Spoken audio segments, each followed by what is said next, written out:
Hi friends, இன்னைக்கு நம்ம NCL northern coalfield limited ஓகேவா. ஸோ இந்த நார்தன் கோல்ஃபீல்டு லிமிட்டடோட ரெக்ரூட்மெண்ட்டை பார்க்க போகிறோம். 2026 மிக முக்கியமான ஒரு ரெக்ரூட்மெண்ட் இது. ஸோ இதுக்குன்னே டார்கெட் பண்ணி சில படிக்கிற ஆஸ்பிரண்ட்டுக்கு வந்து ஒரு நம்ம எதிர்பார்த்த ஒரு நோட்டிஃபிகேஷன் வந்திருக்கு. ஸோ என்ன சொல்லியிருக்காங்க அப்படின்னு பார்த்தீங்கன்னா, இந்த என்சிஎல்லோட லொக்கேஷனை பொறுத்த வரைக்கும் பார்த்தீங்கன்னா சிங்ராலி டிஸ்ட்ரிக்ட் மத்திய பிரதேஷ் அண்டு சோன்பத்ரா டிஸ்ட்ரிக்ட் உத்தரப்பிரதேசில் வந்து இதுக்கான லொக்கேஷன்ஸ் இருக்கு. ஸோ இதுக்கான என்னென்ன போஸ்டிங்லாம் வந்து பார்த்தீங்கன்னா இப்போ ரெக்ரூட் பண்ண போறாங்க அப்படின்னு கேட்டிங்கன்னா, அசிஸ்டன்ட் ஃபோர்மேன் சொல்லியிருக்காங்க. அசிஸ்டன்ட் ஃபோர்மேன் வந்து ட்ரைனிக்கான ஒரு வேகன்சி வந்திருக்கு. அதுக்கான எஜுகேஷன் குவாலிஃபிகேஷன் அப்படின்னு சொல்லி பார்த்தீங்கன்னா மெட்ரிகுலேஷன் ஆர் ஈக்குவலண்ட் எக்ஸாமினேஷன் நம்ம பாஸ் ஆயிருக்கணும், ப்ளஸ் வந்து ஒரு diploma R relevant higher qualification 3 years course அப்படின்னு சொல்லியிருக்காங்க. அது electronics engineering from any institute அப்படின்னு சொல்லி அதையும் கிளியரா சொல்லியிருக்காங்க. நெக்ஸ்ட் போஸ்டிங் வந்து பாத்தீங்கன்னா அசிஸ்டன்ட் கவர்மெண்ட் மெக்கானிக்கல் டிபார்ட்மெண்ட் சொல்லியிருக்காங்க. ஃபர்ஸ்ட் இஎன்டி, செகண்ட் வந்து மெக்கானிக்கல் ட்ரைனி சொல்லியிருக்காங்க. அதுக்கும் குவாலிஃபிகேஷன் சேம் தான், மெட்ரிகுலேஷன் பிளஸ் டிப்ளமோ 3 இயர்ஸ் கோர்ஸா இருக்கும் அப்படின்னு சொல்லியிருக்காங்க. Next assistant government electrical department சொல்லியிருக்காங்க, சேம் குவாலிஃபிகேஷன் ஓகேங்களா. அது எலக்ட்ரிக்கல் இன்ஜினியரிங் ஸ்ட்ரீம்ல இருக்கணும் அப்படின்னு சொல்லிட்டு கிளியரா சொல்லியிருக்காங்க. நெக்ஸ்ட் அப்ளிகேஷனை பொறுத்த வரைக்கும் பார்த்தீங்கன்னா இது ஓப்பனிங் டேட் வந்து ஆல்ரெடி சப்மிஷன் ஸ்டார்ட் ஆயிடுச்சு. ஸோ லாஸ்ட் டேட் ஆஃப் சப்மிஷனை பொறுத்த வரைக்கும் March 5, 2026 March 5 தான் லாஸ்ட் டேட் ஆஃப் சப்மிஷன் அப்படின்னு சொல்லி கிளியரா சொல்லியிருக்காங்க. நெக்ஸ்ட் வந்து பாத்தீங்கன்னா நம்பர் ஆஃப் வேகன்சி வந்து பாத்தீங்கன்னா என்னென்ன போஸ்டிங் அசிஸ்டன்ட் கவர்மெண்ட் இஎன்டியை பொறுத்த வரைக்கும் பாத்தீங்கன்னா 14 வேகன்சி இருக்கு. அதுல வந்து பாத்தீங்கன்னா அன்ரிசர்வ், இடபிள்யூஎஸ், எஸ்சி எஸ்டிக்கு எவ்வளவு அப்படின்னு சொல்லிட்டு ஸ்பிளிட் பண்ணி போஸ்டிங் வந்து அழகா கொடுத்துட்டாங்க. ஸோ நெக்ஸ்ட் வந்து அசிஸ்டன்ட் கவர்மெண்ட் மெக்கானிக்கலை பொறுத்த வரைக்கும் நம்பர் ஆஃப் போஸ்டிங் 87 அப்படின்னு சொல்லியிருக்காங்க. அதுலயும் வந்து பாத்தீங்கன்னா இந்த ஹரிசாண்டல் வெர்டிகல் ரிசர்வேஷன்லாம் கிளியரா எக்ஸ்பிளைன் பண்ணியிருக்காங்க. அசிஸ்டன்ட் கவர்மெண்ட் எலக்ட்ரிக்கல் பொறுத்த வரைக்கும் 74 போஸ்டிங் அப்படின்னு சொல்லியிருக்காங்க. அதுல வந்து அதுல ரெண்டா பிரிச்சு கொடுத்துருக்காங்க. ஸோ டோட்டலா 270 போஸ்டிங், நம்பர் ஆஃப் போஸ்டிங் வந்து 270 போஸ்டிங் வந்து சொல்லியிருக்காங்க. ஸோ வந்து இது உண்மையிலேயே கொஞ்சம் பல்கான போஸ்டிங் தான். ஸோ கண்டிப்பா இதுக்கு நம்ம ட்ரை பண்ணலாம். ஸோ நெக்ஸ்ட் பாத்தீங்கன்னா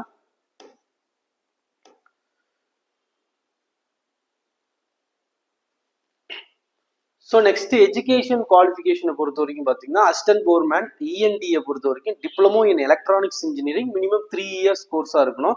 ஸோ அதில் வந்து பார்த்தீங்கன்னா engineering degree in electronics higher qualification அப்படி இருக்கும்போது டிப்ளமோ மட்டும் இல்லாமல் டிப்ளமோ தான் மினிமம் குவாலிஃபிகேஷன்.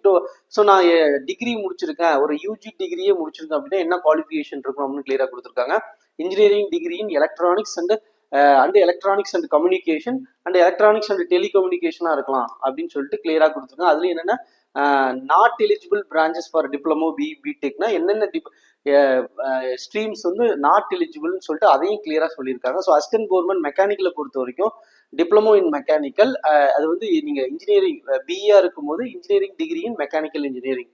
அசிஸ்டன்ட் கவர்மெண்ட் எலக்ட்ரிக்கலை பொறுத்த வரைக்கும் டிப்ளமோ இன் எலக்ட்ரிக்கல் இன்ஜினியரிங், அது டிகிரியா கம்ப்ளீட் ஆகும்போது பார்த்தீங்கன்னா ஹையர் குவாலிஃபிகேஷனை பொறுத்த வரைக்கும் engineering degree in electrical engineering, electrical and electronics engineering அப்படின்னு கிளியரா சொல்லியிருக்காங்க.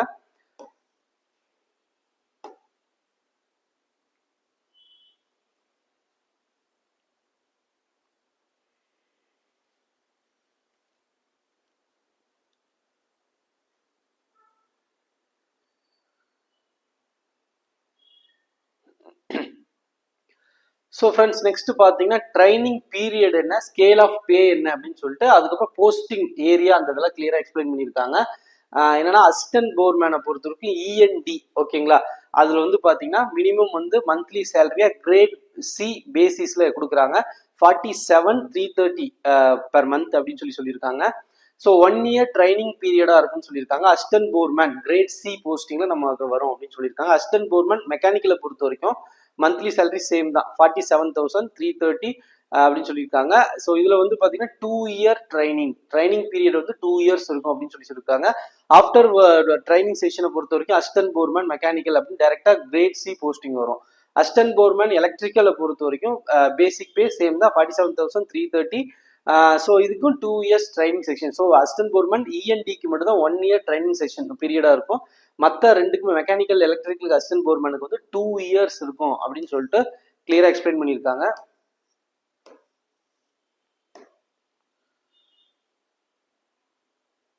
ஸோ நெக்ஸ்ட் வந்து பார்த்தீங்கன்னா இதுக்கு ரிசர்வேஷன் அப்ளிகபிள்னு சொல்லியிருக்காங்க. ஸோ ஆஸ் யூஷுவல் வந்து சென்ட்ரல் கவர்மெண்ட் எஜுகேஷன் அண்ட் எம்ப்ளாய்மெண்ட்ல ரிசர்வேஷன் இருக்கு இல்லைங்களா, SC ST OBC non cream layer and EWS PWD reservation இருக்குங்களா, அது இதுக்கு அப்ளை ஆகும்னு சொல்லிட்டு அதையும் கிளியரா சொல்லியிருக்காங்க.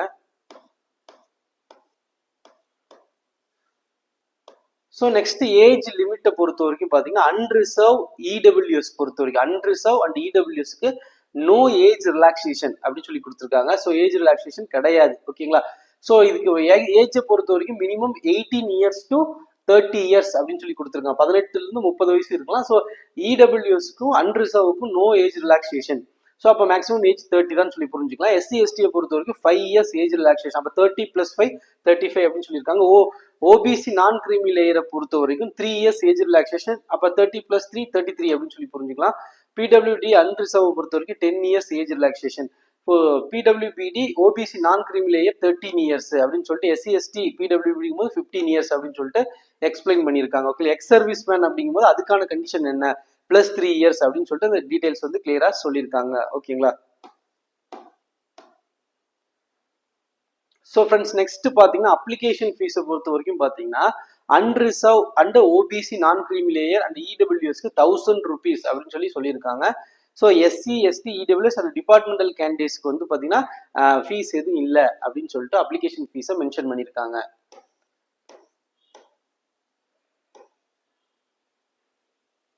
ஸோ ஃப்ரெண்ட்ஸ் நெக்ஸ்ட் பார்த்தீங்கன்னா செலெக்ஷன் ப்ராசஸை பொறுத்த வரைக்கும் பார்த்தீங்கன்னா ஃபர்ஸ்ட் கம்ப்யூட்டர் பேஸ்ட் டெஸ்ட் இருக்கும். ஓகேங்களா, சிபிடி டெஸ்ட் இருக்கும்.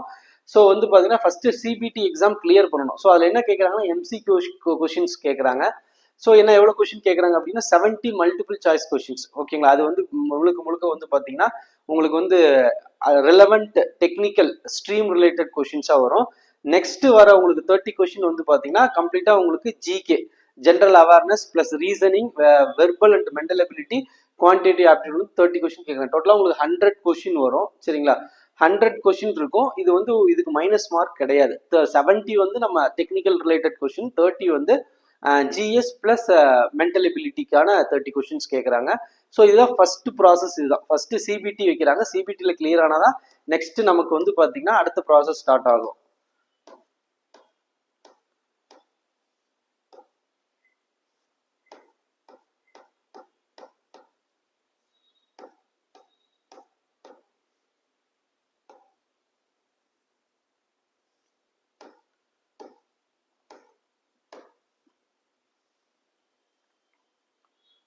ஸோ பார்த்தீங்கன்னா இது நம்ம ஃபர்ஸ்ட் சிபிடி அட்டன் பண்ணுறோம். செகண்ட் தான் நம்ம பார்த்தீங்கன்னா இன்டர்வியூ நமக்கு மெரிட் லிஸ்ட் வந்து ரிலீஸ் பண்ணுறாங்க. ஸோ இன்டர்வியூ முடிச்சதுக்கு அப்புறம் தான் மெரிட் லிஸ்ட் வந்து கம்ப்ளீட்டாக நமக்கு வருது. ஸோ ஹவு டு அப்ளை அப்படிங்கும்போது பார்த்தீங்கன்னா www.nclci.in அப்படிங்கிற வெப்சைட்டில் வந்து நம்ம இந்த எக்ஸாமுக்கு நம்ம அப்ளை பண்ணிக்கலாம். ஓகேங்களா. ஸோ நம்ம நார்தன் கோல்ட்ஃபீல்டு லிமிட்டடை பொறுத்த வரைக்கும் பார்த்தீங்கன்னா நம்ம கிளியராக சொல்லியிருக்கோம். நம்பர் ஆஃப் போஸ்டிங் 217 சொல்லியிருக்கோம். ஏஜ் லிமிட், எஜுகேஷன் குவாலிஃபிகேஷன் எல்லாமே கிளியராக எக்ஸ்பிளைன் பண்ணியிருக்கோம். ஸோ வில்லிங் இருக்கிற அண்ட் எலிஜிபிள் கேண்டிடேட் வந்து கண்டிப்பாக இந்த எக்ஸாம் அப்ளை பண்ணுங்க. 1000 rupees only fees. So apply பண்ணி எழுதி பாருங்க. டெக்னிக்கலில் ஸ்ட்ராங்காக இருக்கிறவங்க இதுக்கு கண்டிப்பாக ட்ரை பண்ணி பார்க்கலாம். ஓகேவா, தேங்க்யூ.